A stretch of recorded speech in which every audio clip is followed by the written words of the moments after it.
রুটি, লুচি, পরোটা কিংবা ভাতের সাথে এইরকম আলু ভাজি খেতে ভালোবাসে না এইরকম মানুষ কিন্তু খুব কমই আছে। নমস্কার বন্ধুরা, আজকে আমি রান্না করে দেখাবো আলু ভাজি। আলু ভাজি বানানোর জন্য আমি এখানে 4টে আলু নিয়েছি, 5টা পেঁয়াজ নিয়েছি, আর 3 থেকে 4টে রসুন নিয়েছি, আর 2টো নিয়েছি কাঁচা লঙ্কা। আলুগুলো কেটে আমি ভালো করে জল দিয়ে ধুয়ে নিয়েছি। এখন এর মধ্যে দিয়ে দেব হাফ চা চামচ লবণ আর হলুদ দিয়ে ভালো করে এটা মাখিয়ে 5 মিনিটের জন্য রেস্টে রেখে দেব। এভাবে রেস্টে রাখলে অনেকটা জল ছাড়বে আর আলু খাওয়ার সময় খেতে খুব ভালো লাগবে। তাই অবশ্যই একবার এইভাবে আলু মাখিয়ে রেখে দেবেন 5 মিনিটের জন্য। উনুনে একটা কড়াই বসিয়েছি, কড়াইটা গরম হয়ে গেছে। এখন দিয়ে দেব সরিষা তেল। তেল একটু বেশি করে দিতে হবে, আলু ভাজিতে একটু বেশি তেল লাগে। তেলটা গরম হয়ে গেলে দিয়ে দেব 1 চা চামচ কালো জিরা। কালো জিরাটা ফুটে উঠলে দিয়ে দেব 4টে চেরা রসুন। রসুনটাকে মাঝখানে ছিঁড়ে দিচ্ছি। রসুনটা একটু ব্রাউন কালার হয়ে গেলে দিয়ে দেব কেটে রাখা পেঁয়াজ। পেঁয়াজগুলো দিয়ে একেবারে ব্রাউন করব না, একটু নরম হলেই হবে, কেননা আলু ভাজার সময় পেঁয়াজগুলো একেবারে লালচে কালারের হয়ে যায়। আর এখন যদি পেঁয়াজগুলো একেবারে লাল করে ভেজে ফেলি তাহলে আলু ভাজার সময় পেঁয়াজ একেবারে কালচে হয়ে যায়। 2 মিনিটের জন্য পেঁয়াজগুলো এইভাবে নরম করে খুন্তি দিয়ে ভালো করে নেড়ে নেড়ে ভেজে নিচ্ছি। আমার এখনও একটু একটু মনে আছে, ছোটোবেলায় মা যখন ডাল আর এভাবে আলু ভেজে দিত আমি সব ভাত খেয়ে নিতাম, ভীষণ ভালো লাগতো খেতে। আলু ভাজি বাচ্চাদের একটা প্রিয় খাবার।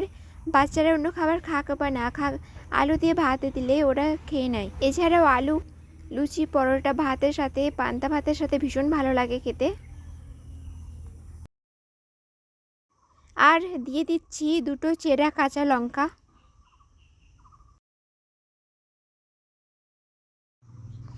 আলুতে লবণ হলুদ মাখাতে অনেকটাই জল বেরিয়েছে, এই জলটা ফেলে দেব, এটা লাগবে না আমার। আলুগুলো ছেঁকে ছেঁকে এবার কড়াইতে দিয়ে দিচ্ছি। আপনারা চাইলে এখানে রসুন আর লঙ্কার পরিমাণটা বাড়িয়ে দিতে পারেন।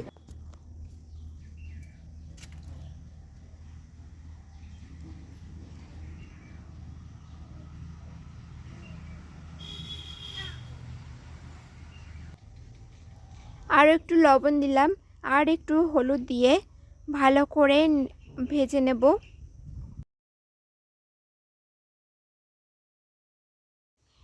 এখন একটাই কাজ, খুন্তি দিয়ে ভালো করে নাড়তে হবে আর ঢাকা দিতে হবে। আমি এখানে 30 সেকেন্ডের জন্য ঢাকা দিচ্ছি, আবার ঢাকি খুলে খুন্তি দিয়ে এইভাবে নেড়ে দিচ্ছি। ঢাকি দিলে অনেকটাই সিদ্ধ হয়ে যায় আর তেল অতটা লাগে না, কেননা অতিরিক্ত তেল খাওয়া তো ভালো না স্বাস্থ্যের জন্য। তবে আলু ভাজিতে একটু তেল লাগে।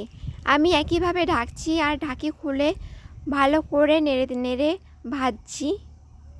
ভাজিটা আমার প্রায় অনেকটা হয়ে এসেছে, আর কিছুক্ষণ ভাজার পরে দেখতে পারবেন আলুগুলো একেবারে নরম হয়ে এসেছে আর আলু অনেকটাই কমে এসেছে। আর পেঁয়াজগুলো দেখুন অনেকটাই ব্রাউন কালার হয়ে গেছে।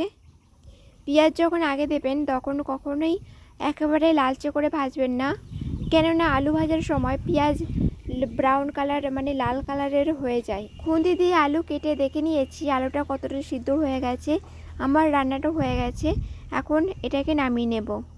ভিডিওটি কেমন লাগলো অবশ্যই একটা কমেন্ট করে জানাবেন। ভিডিওটি ভালো লাগলে লাইক করবেন আর আমার চ্যানেলটি সাবস্ক্রাইব করবেন।